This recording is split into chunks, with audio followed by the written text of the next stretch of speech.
Presbyopia is this condition that affects people in their early 40s, where the lens starts becoming less elastic and can't bend enough anymore, and you suddenly find you can't read up close. So normally your lens is relaxed when you look far, it has this shape when you look up close, but as you get older it loses this ability and suddenly you find you're reading out there. So it affects everyone. The Raindrop's a new treatment that's been around for a while. We've started doing it in the last year or so, and it's designed to give you improved reading but without the same loss of vision that other procedures may give you for distance. So what happens with Raindrop is we implant a very small little bubble of water, really a cell of water. It's about 3 millimeters in the size and about 30 microns in height, and it's totally clear, and it gets implanted under a flap. So a little flap is made in the cornea, the Raindrop is put down, and this goes back into place. So what happens initially is there's a small little bump on the cornea directly over your pupil. So early on you can see very well up close, but it looks a bit like monovision, which means your distance isn't that good.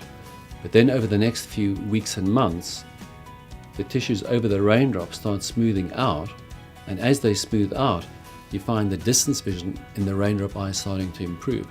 So once the person gets to 6 months, they sort of feel as though they've never had anything done that affected their distance vision, yet they can suddenly read. The way we normally figure out if Raindrop's the right thing for you is to do an assessment for presbyopia. So it means we look at the possibility of monovision, of Raindrop, of camera, of multifocal lenses, of different procedures. And the person who starts selecting for Raindrop is the person who's got very good distance vision and is found by the test not to be a good candidate for monovision. So the moment you can't do monovision, then Raindrop becomes a very interesting prospect. And the person who does particularly well is someone who has really no area for distance, so they're measuring 0 or maybe slightly long-sighted, so maybe slightly +0.5, +0.75. They do particularly well with Raindrop, and then all they need is just the Raindrop in one eye. That's it. The side effects of Raindrop are that initially you're going to have some reduction in vision in that eye, so it'll feel a little bit like monovision, but as time goes on you settle into that. As this process happens, the vision improves and the brain also adjusts. The other things to consider is the little Raindrop may be considered to be foreign by the body. So far it's not something we've seen, but it's something we're aware of, and that means after the treatment you're on cortisone drops for a while to make sure that doesn't happen. So the key side effects are you mightn't like it.